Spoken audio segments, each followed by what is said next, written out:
Okay, so today I want to go over the 10 exercises that I would do if I could only do 10 exercises. Let's get into it.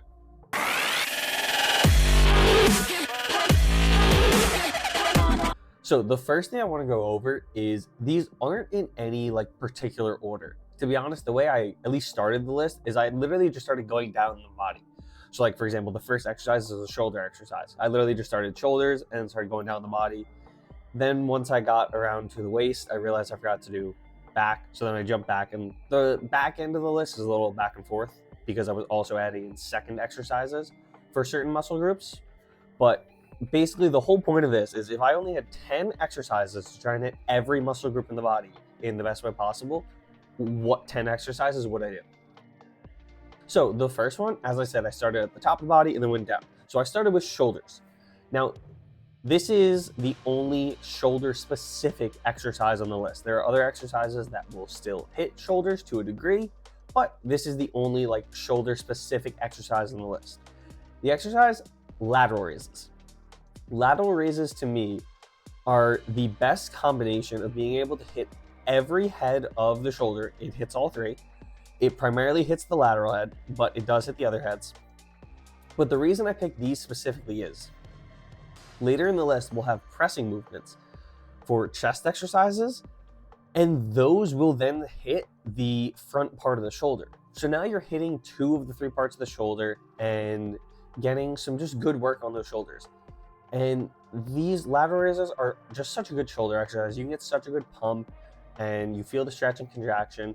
Plus, there are a couple different variations to do it, which I did slightly take that into account with this, where you also don't want your lifts to get boring, but you only do have 10 exercises. So that was the first thing I said. The second exercise for me, and this is a little specific to me, if you wanted to change up the variation of it, that would be fine. But the movement itself, I do think it should be it. So for me, it is a Smith machine incline bench. Now, if you wanted to do a barbell or use dumbbells, that's fine. Me personally, I like doing the Smith machine because it allows me to do drop sets on it where I can drop the weight very easily, rest pause sets. And I just love the stretch and contraction, and I feel like I have a lot more control of it. And I know a lot of people like doing dumbbells for their incline bench. For me, it always just felt kind of weird with, it just felt weird. I didn't like it as much. So personally, I've usually stick with the Smith machine or a barbell. And between those two, I prefer the Smith machine. But if you wanted to, one of the other two variations, that's fine. But I personally like the Smith machine the best. And this one, it primarily hits your upper chest. Its secondary hits the middle of your chest, and it will minimally hit the lower portion of your chest. But in addition to that, you're also hitting your triceps. And this is the exercise we're talking about that'll hit the front part of your shoulder right around here. So that's why I would say any incline bench press will be a good variation. But as I said, personally, I like the Smith machine. Okay, so the next thing I went to was triceps. And obviously with the Smith machine incline, we did just a little bit hit the triceps, but this next one is going to be the main tricep movement of these 10 exercises. I believe it's the only one. I could be wrong though. But it's just gonna be your classic tricep pushdown.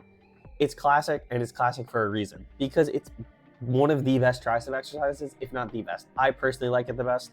I also enjoy the fact that there's different handles you can use. Like you could use the ropes, you could use a flat bar and do a push down like that.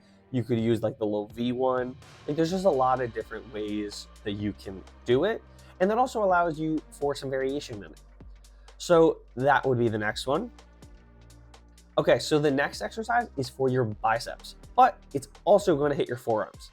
So it is a curl variation, obviously, because most bicep things are curls, but it is going to be hammer curls specifically. The reason I like these specifically is because if we only have 10 exercises, we're not really going to get a chance to I want to say waste one of these exercises on forearms. So I figured, obviously doing any bicep variation, you're going to have your forearm engaged to a degree, but with hammer curls specifically, that's going to engage your forearm a lot more. And I'm okay with being not as ideal in the bicep because we're going to hit the bicep during our back exercises. So I'm willing to give up a little bit of that stimulus that we could be giving to our bicep by switching up the variation, just so that we can train our forearms to a degree by doing hammer curls. Now, the next exercise is our first leg exercise, but I do have a full caveat for this one. So personally, I'd say like a barbell squat. That is the best. It is the king of leg exercises. Like I could not have made this list and not put it on there. It is the true king of leg exercises. It hits everything. It hits your quads, your glutes, your hamstrings, your abductors, your calves to a degree. Your lower back and your core are both needed as well. Like it hits everything. But personally, I have a lot of leg issues and knee issues specifically, so I can't really do squats without pain. So for me, if I was making this list and doing this for myself, I would have leg extensions here because I'd want to have a quad focused exercise here. But as I said, squats is what ideally my answer would be if I was just giving this list out for anyone. But for me personally, leg extensions. And obviously I will say, I think what are we, like 5 exercises in? Obviously, if you have some injury and can't do one of these exercises for a specific reason, have to switch to a different variation, obviously do that. But these are, to me, the 10 best exercises. Next one is, as I said, for me, I would want to have done leg extensions for that quad focus, which obviously you're still hitting other things when you're doing leg extensions, but it's quad focused, and squats are mostly are quad focused. But the next one is going to be RDLs, because we want to hit our hamstrings. Now, honestly, I will say, if you have a hamstring exercise, like a hamstring specific exercise that you prefer more, go for it. And obviously RDLs also hit glutes. But personally, my favorite hamstring and glute exercise is RDLs. That's why I put them on this list. Also, this will once again help with training that forearm a little bit, because it's just your grip strength and being able to hold the bar or the trap bar, however, or Smith machine, however you're doing it. Once again, that's another one where whatever variation you do of it is fine. Personally, when I can, I like to do a trap bar, but you don't always have access. Like the gym I'm going to right now doesn't have a trap bar, so you can't use a trap bar if it's not there. But yeah, RDLs would be my next thing, because I want to really target those hamstrings and glutes. Now, you're probably noticing, what are we, 6-7 exercises in? I haven't even mentioned back yet. We're getting to back now. So the first back exercise is going to be your barbell row.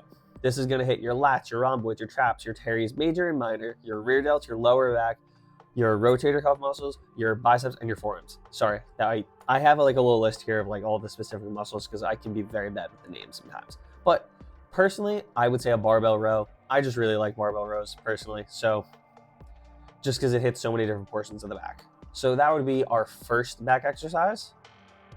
Now, the next one is, and this is where it gets a little confusing on this, I completely realized that I neglected to hit the core. I neglected to hit our core completely so far. So this is where I would say doing hanging leg raises.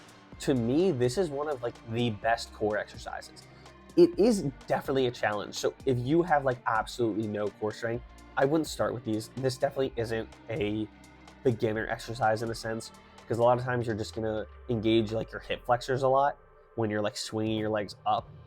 So it's definitely, I can understand why someone wouldn't put this, but to me, if you are able to do it, hanging leg raises are just so good. It works your core great. Also, hanging and doing a dead hang like that, because you will be dead hanging for some amount of time, is so good for your back. Put your spine back in a more natural position. So for that reason, I just thought it was such a valuable exercise to include. Okay, and so now we are on the 9th exercise. Now, I'm not gonna lie, I might be cheating, and if this is considered cheating, then I do have what my better answer would be, but I would say pull-ups. If you're gonna let me take all pull-up variations, I would take that, just because there's a lot of variety there. You can do supinated, pronated. You could also do, I don't know, neutral grip. I guess these are called neutral grip pull-ups. There's just so many different variations of pull-ups. So I would take that if you're gonna give me that. And those would target your upper and mid back with some lower back, and then obviously your biceps and forearms, because you're doing a pull-up. You're gonna engage your biceps and forearms. If you're not willing to give me all of them, then I thought about it, and I'd probably take chin-ups specifically. So if you don't know, chin-ups is where your hands are gonna be like this, where typically a more natural pull-up, your hands are gonna be like this, and then there's the neutral grip like I showed. But the reason I would pick chin-ups specifically is we only have one bicep exercise, and as I said earlier, I chose hammer curls, which aren't the most ideal for your biceps, but they engage your forearms.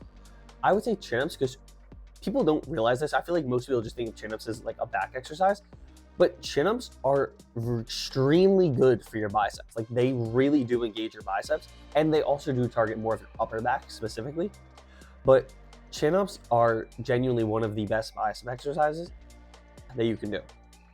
I don't know who it was, but there was a professional bodybuilder that I saw that he had like massive arms. And the story, I heard this as a story, and someone asked him like, how do you get such big biceps? Like, what'd you do? Was it a specific curl? What was it? And he was like, I just did a bunch of chin-ups. Because if you think about it, when you're doing a chin-up, think about doing a curl, right? Like this. But if you think when you're doing a chin-up, you're kind of doing the same motion, but instead of moving the weight, you're now moving your body. So that's why chin-ups are such a good bicep exercise. So that's why I would more specifically pick them. But if you're gonna give me all the pull-up variations, then I would definitely rotate between them. Okay, and the last exercise is we only have one chest exercise, so I really wanted to get another chest exercise in. So, and this is another one where I'm like honestly low-key cheating, but I don't know. I would consider this one exercise, but I guess kind of two. So what you're gonna do is, I'm gonna back up to show you guys this. You're gonna do your cable flies, right? You're gonna go till failure, right? Once you feel like you can't do anymore, you're gonna get here, you're gonna finish the rep, right? Then you're gonna switch, you're gonna change your grip from doing a fly to more of a pressing motion and press out a few on the machine still. And this is such a killer of a drop set, because once you're done doing the flies, you can typically press more weight than you can do in a fly, right? You don't ever see people doing like a 500-pound fly, but you'll see someone doing a 500-pound bench press. So when you switch from doing the fly to the bench press, you can still squeeze out typically somewhere around like 5 more reps I can usually get. So it's you doing a mechanical drop set for yourself rather than dropping the weight. So personally, I love this. And because we already had a pressing movement, I wanted to do more of like a fly movement and then go to a little bit of a press at the end if you guys are willing to give me that through the 10. Okay, so that is my list. If I was only given 10 exercises that I could do for the rest of my life, those are the 10 I would pick, because with that list, you're going to a decent degree, because obviously you're not getting crazy amounts of exercise, you're not going to hit every muscle perfectly, but if I only had 10 exercises and I wanted to try and hit my entire body, all the muscles, right? These are the 10 exercises I would do.